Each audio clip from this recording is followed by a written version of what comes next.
Take च्यानलमा। आज म तपाईहरुलाई सर्ट भिडियोमा कसरी चाहिँ थम्बनेल हाल्न सकिन्छ, ओहो कसरी सकिन्छ ल सोच्नुहोस् त। लङ भिडियोमा चाहिँ अहिलेसम्म हामीले थम्बनेल हाल्दै आएको छौँ, तर सर्ट भिडियोमा त कहिले पनि हामीले थम्बनेल हालेर हेरेको छैनौँ। आज म तपाईहरुलाई सर्ट भिडियोमा थम्बनेल हाल्दा के हुन्छ र सर्ट भिडियोमा थम्बनेल हाल्दा सर्ट भिडियो कति एट्र्याक्टिभ देखिन्छ भन्ने कुरा चाहिँ हजुरहरुलाई तपाईहरुकै आँखा अगाडि देखाउन गइरहेको छु।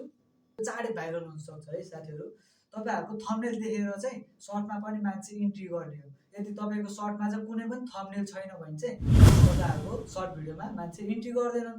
यति भन्दै म अहिलेलाई मेरो स्क्रिन शेयर गरेर हजुरहरुलाई लाइभ देखाउन गइरहेको छु। भिडियो अन्तिमसम्म हेर्नु होला र तपाईहरु मेरो च्यानलमा नयाँ हुनुहुन्छ भने मेरो च्यानल चाहिँ सब्स्क्राइब गरिदिनु होला भन्दै अहिलेलाई म स्क्रिन रेकर्डतिर लागे। फर्स्ट अफ अल त मैले हजुरहरुलाई साइडमा स्क्रिन रेकर्ड गरेर देखाउनु पर्ने हुन्छ।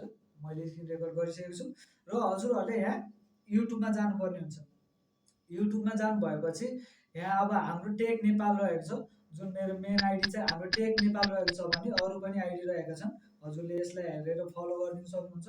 लर्न युट्युब एडिटिङ भन्दै म हजुरहरुलाई यो प्लसको चिन्हमा गएपछि हाम्रो क्रिएट अ सर्ट भन्ने छ है। क्रिएट अ सर्ट भनेको अपलोड अ भिडियोबाट नि सर्ट हाल्न सक्नुहुनेछ। तर अपलोडिङ भिडियो भन्दा सर्टबाट हाल्नु भएको भिडियो चाहिँ चाँडै भाइरल फरीमा जान सक्छ। यहाँ हजुरहरुलाई मैले एउटा भिडियो चाहिँ यहाँ देखाउन गइरहेको छु, जुन कि म यहाँ तपाईहरुलाई डेमोको लागि यो भिडियो यहाँ हेर्न सक्नुहुन्छ। यो भिडियो चाहिँ यहाँ अगाडि आइसकेको छ। 15 सेकेन्डको भएर यो अलि लिएन। अब यसलाई अर्को 8 सेकेन्डको हाल्छु है त। मसँग सर्ट भिडियो मात्रै रहेको छ, त्यसैले यसले ल 60 सेकेन्ड सर्ट भिडियो हाल्दा नि तपाईहरुले 15 सेकेन्डको 60 सेकेन्ड भन्दा मुनिको हाल्न सक्नुहुन्न है। अनि तपाईहरुलाई यहाँ डाउन गरिसकेपछि एकछिन यसले थोरै टाइम लिन सक्छ। यसले टाइम लिइसकेपछि चाहिँ हजुरहरुको यहाँ जब इन्टरफेस आउँछ कि तपाईहरुले कुन चाहिँ थम्बनेल राख्नुहुन्छ, के कमेडी बनाइरहनु भएको छ, तपाईहरुले कुन चाहिँ सम्बन्धी भिडियो बनाइरहनु भएको छ, के सम्बन्धी, अब तपाईहरु ब्लगिङ के गर्नुहुन्छ, ट्राभलिङ के सम्बन्धी भिडियो बनाउनुहुन्छ, त्यसको चाहिँ तपाईहरुले थम्बनेल चाहिँ क्रिएट गर्नुपर्ने हो। किनभने मैले डेमोमा देखाउन आइरहेको। अनि यो चाहिँ देखाइसकेपछि तपाईहरुलाई एडिटिङ कसरी गर्ने भनेर चाहिँ भिएन एडिटरबाट एडिटिङ कसरी गर्ने भनेर तल तपाईहरुले आइकन मेरो भिडियो आइरा होला, तल गएर तपाईहरुले वाच आउट गर्न सक्नुहुन्छ भने यहाँ मेरो भिडियो रेडी भइसकेको छ। अब तपाईहरुले 60 सेकेन्ड चाहिँ अब यहाँ हेर्न सक्नुहुन्छ है। तपाईहरुले अब यो भिडियो डाउनलोडरहरु भन्ने तीनटा मैले भिडियो जोडेको छु 60 सेकेन्ड पुराउन लागि, किनभने मैले आज मोबाइल रिसेट गरेको थिएँ। अब यसरी डिस्क्रिप्सन आएको छ। यहाँ हजुरहरुलाई डिस्क्रिप्सन त मिनिमम सबैलाई थाहा होला कसरी लेख्नु पर्छ भन्ने। यदि आउँदैन भने तल भिडियो हेर्न सक्नुहुन्छ भन्दै म यहाँ गएँ, हेर्न सक्नुहुन्छ हजुरहरुले।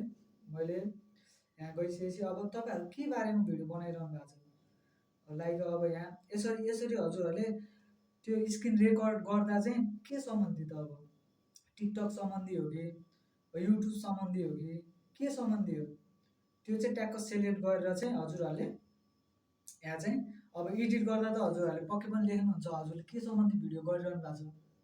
त्यो चाहिँ तपाईहरुले हैन भने तपाईले कुनै थम्बनेल बनाएर चाहिँ यो भिडियोमा अगाडिपट्टि जोडिदिनु भयो।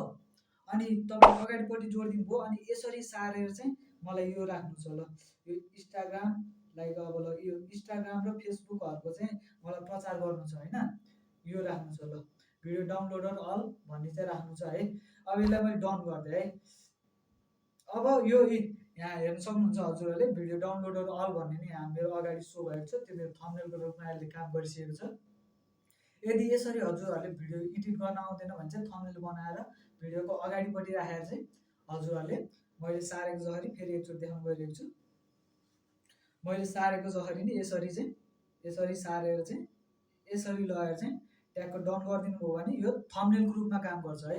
लङ भिडियोमा चाहिँ हामीले हेर्दाखेरि थम्बनेल हाल्छौँ, त्यो सबैले थम्बनेल हेरेर छिर्छन् भने सर्ट भिडियोमा चाहिँ के गरी गर्ने त भनेर तपाईहरु कन्फ्युज हुनुहुन्थ्यो भने यो भिडियोले तपाईहरुलाई पक्कै पनि क्लियर पारिसकेको छ। यदि हजुरहरुलाई यो भिडियो हेर्दा नि डाउट छ भने तल मेरो इनबक्समा छ, हजुरहरुले इनबक्स गर्न सक्नुहुन्छ। र यस्तै भिडियो हेर्नको लागि लाइक, शेयर र सब्स्क्राइब गर्न नबिर्सिनुहोस्। अहिलेलाई यो भिडियो यहाँ अन्त्य गर्न चाहन्छु। हस्।